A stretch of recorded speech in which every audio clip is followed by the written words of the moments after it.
সুপ্রিয় দর্শক, আসুন শুরুতে জেনে নেব আজকের আবহাওয়া সকাল থেকে কেমন থাকবে এবং সারাদিন কেমন থাকবে, আর কোথায় কোথায় ভারী বৃষ্টি, কোন কোন জেলায় হালকা থেকে মাঝারি বৃষ্টি, কোন কোন জেলায় রয়েছে দমকা হাওয়া বয়ে যাওয়ার সম্ভাবনা। স্যাটেলাইটের মধ্যে আমরা দেখতে পাচ্ছি দক্ষিণ ভারতের দক্ষিণ প্রান্তে হালকা নিম্নচাপ জারি হয়েছে এবং এই মুহূর্তে তা অবস্থান করছে মদুরাই এবং শ্রীলঙ্কা এবং তামিলনাড়ুর উপকূলবর্তী অংশে।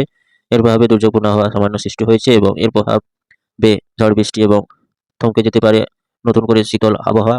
তবে এর প্রভাব পড়বে কিনা বাংলাদেশে এবং বাংলাদেশের পশ্চিমবঙ্গের উপকূলবর্তী জেলাসহ বাংলাদেশে, তার আমি আপডেট জানিয়ে দেওয়া হবে। তবে আজকে সারাদিন দেখতে পাচ্ছি উত্তরে ক্রমশ শীতল বাতাস প্রবেশ করছে, তা আমরা স্যাটেলাইটের মাধ্যমে পরিষ্কার দেখতে পাচ্ছি।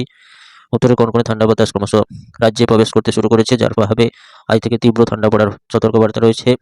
বিশেষ করে উত্তরবঙ্গের বিভিন্ন জেলাগুলোতে দার্জিলিং কালিম্পং একটু তুষারপাত হওয়ার একটা সম্ভাবনা রয়েছে। এছাড়া দার্জিলিং জলপাইগুড়ি এবং রাংপুর আর ঠাকুরগাঁ কোচবিহার এইসব জেলাগুলোতে তীব্র থেকে তীব্রতর ঠান্ডা পড়ার একটা সম্ভাবনা রয়েছে। উত্তরবঙ্গ সহ দক্ষিণবঙ্গ এবং বাংলাদেশের সমগ্র জেলাগুলোতে আজ থেকে কনকনে ঠান্ডা পড়তে শুরু করবে এবং আগামী 5-6 দিন ধরে এই তাপমাত্রা বজায় থাকবে, এমনটা হাওয়া সূত্রে জানানো হচ্ছে।